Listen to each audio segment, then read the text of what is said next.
ajandaan kun maali beektaa? Hawaasa kanaatu fedhii hawaasa irratti hundoofta. Fedhii odiyaansii keetii irratti hundoofta. Ati maal dubbattaa wanta ati dubbattu fakkeenyaaf ati as teessee yoo nama quraana nama qaraasisuu jiru taate namni taa'ee si dhaggeeffatu nama meeqa? Namni si ilaalu sun nama meeqa? Namni immoo walitti qabama.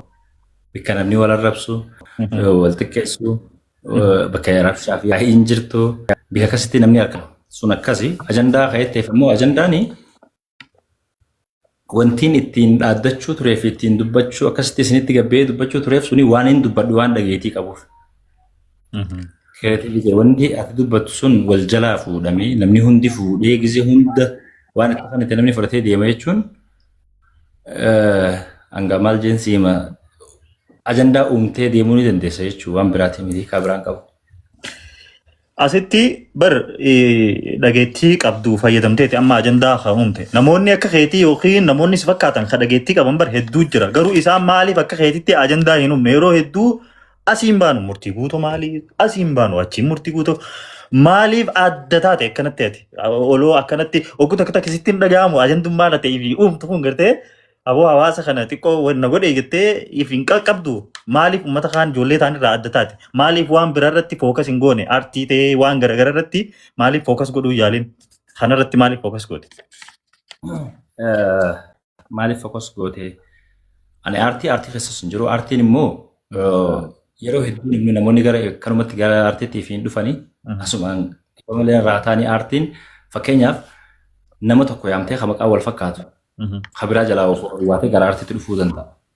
Sun artiin isa yaadataatu artii nama biraa yaamtee jalaa waatee ani artiidhaaf osoo hin ta'in ajandaan uumtu kana keessatti waan gaarii hojjettu hedduutu jira. Fakkeenyaaf ati ajandaa uumtee bakka rakkoo hawaasni ati keessaa baate hawaasni Oromoo bal'aa wakka agartee rakkoon jirtu dubbattee hawaasa biraan ta'uu rakkoon sun furmaata akka argatuuf hawaasni bal'aan kanuma lafa jiruutu miidiyaa irra jira. Akkamitti yoo jettee ati maatii fi hawaasa keessaa baate qabda ati miidiyaa irra jirta jechuun rakkoo hawaasa ati keessaa baate yoo ati dubbatte akka waan dhageetii harkatuuti kuniif immoo dhageetiin ati qabdu suni dur yeroo hedduu waa hedduudhaaf nama kadhachuu turre. Fakkeenyaaf bakka kanaatti wanni akkanaa kun ta'ee waan akkanaa barbaadaa sagalee barbaadaa yookaan abaluu nama tokko rakkatee jettee nama biraa fa'a itti kadhachuutu jira. Saniif immoo gaafa mataa keetti dhageettii qabatte ajandaa uumtee nama if harkaa qabatte dubbiin dantee oowwite akka fakkeenyaaf dubbii xiyyaa sanatti dubbiin xiyyaa aduu kaa'uu hin feetu. Wama xiqqoo takka sababa eeggatan wanni nan dubbatu hundi namni garee fi fedhetti hiikkata. Ani immoo keessa kiyya rabbi qofaa beeka waan ta'eef abbaan gara barbaadetti akka hiikkatuuf rakkoo irraa qabu.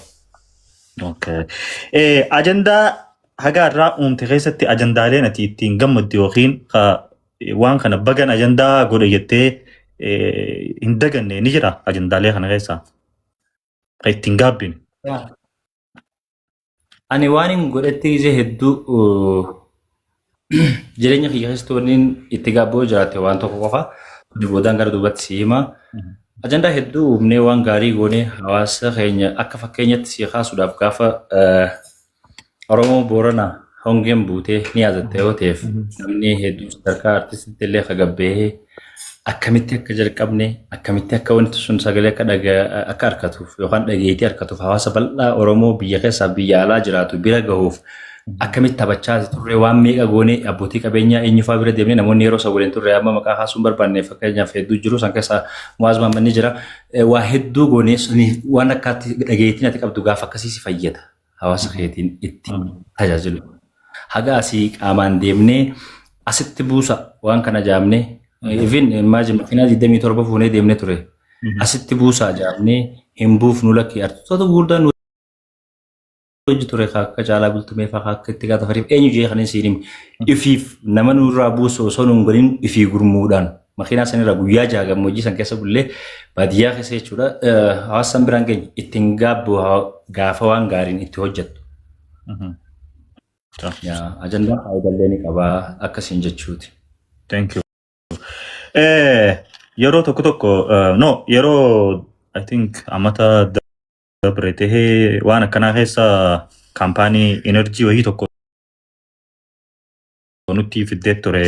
Kaampaaniin san hanga namoonni kaan sheer wajjin qabanii jaanii haasa'uun takkatti. Kaampaanii san dhiyeenya kana immoo beeksisutti hin jirtu, hojjechuutti hin jirtu. Kaampaaniin sun garam kutee maaltu maal ta'e?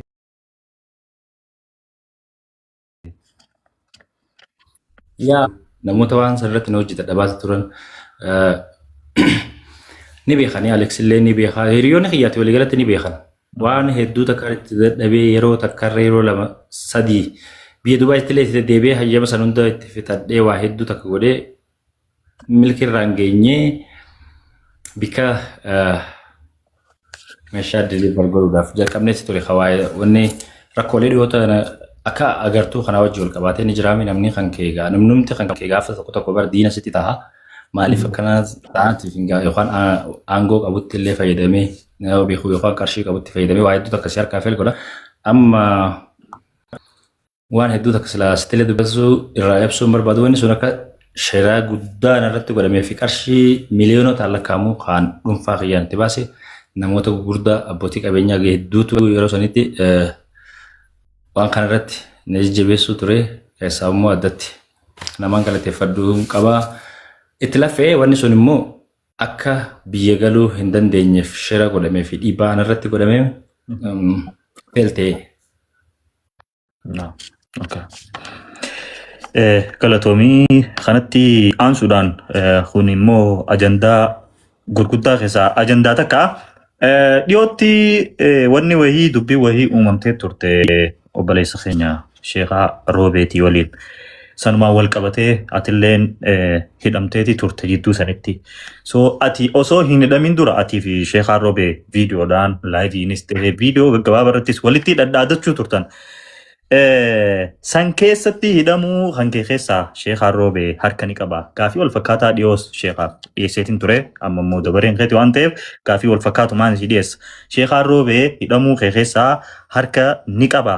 Sababni ati ittiin hidhamte hoo sababa maali? Sii fi Sheekhaa Roobee rakkoo dhuunfaa walirraa qabdanii maaltu walitti isin fiduu danda'e? Haga girgireessitanii dubbii tana miidiyaa irratti namni hundi wal jalaa qabuu danda'e takka maaltu godhuu danda'e dubbii kana? Abdee galatoomi gaafii ani hawaasaaf illee osoo hin ibsin ture kan hin ibsuu barbaadu yeroo isillee eeggatte na gaafatte. Tarii dhiyoo tana guyyaa tokko akka tasaa ta'ee osoo haasaa jirru laayif irratti dhuftee waan tokko haga tokko dhageessee jirta jeetii yaada. Ati immoo ani immoo asiin hawaasaa deebisaa akka noolii guyyaa san turte yaadachiisuudhaaf. Sheekhaa Roobee nama jedhamu kana guyyaa takkaan ijaan arganis eessatti yoom waggaa lameen har'aa dura natti fakkaata. Yaa keeboon deengatti gisee dubbatu dhageessee jirta. Akkuma reefu hawaasa keenya Oromoo Booranaatiif gammoojjii keessa turre siin jeessan waggaa lameen har'aa baankiin Awaash ispoonsara tahee kan waan san qopheesse keemboon faadhaa fi hiriyootuma keenyaa waliin daftara barattoota harka qalleeyyiidhaaf yookaan immoo barattoota maatiin isaanii deeggarsa barbaadaniif gara daftara barattoota nama 3,000 ta'uu natti fakkaata yaa fuunee Baalee deemnu. Which is waggaa lameen har'aa dura. Baalee gaafa deemnee daftara san baadiyyaa keessa deemnee guyyaa sadii immoo ana Alex Taayyee Keemboon fa'aa Shawangisaa Bulchaa Jaamoo wanti takka beektaa hedduudha. Achi turree daftara san baadiyyaa san keessatti qonnee guyyaa sadii bullee achirraa gallee osoo achi jirruu ture mana nyaataa nuti nyaata laaqan itti nyaatu jirrutti feemasoota as jira yaanii nama sayyaaman. Keemboon ni jira, Alex ni jira, warra jiruun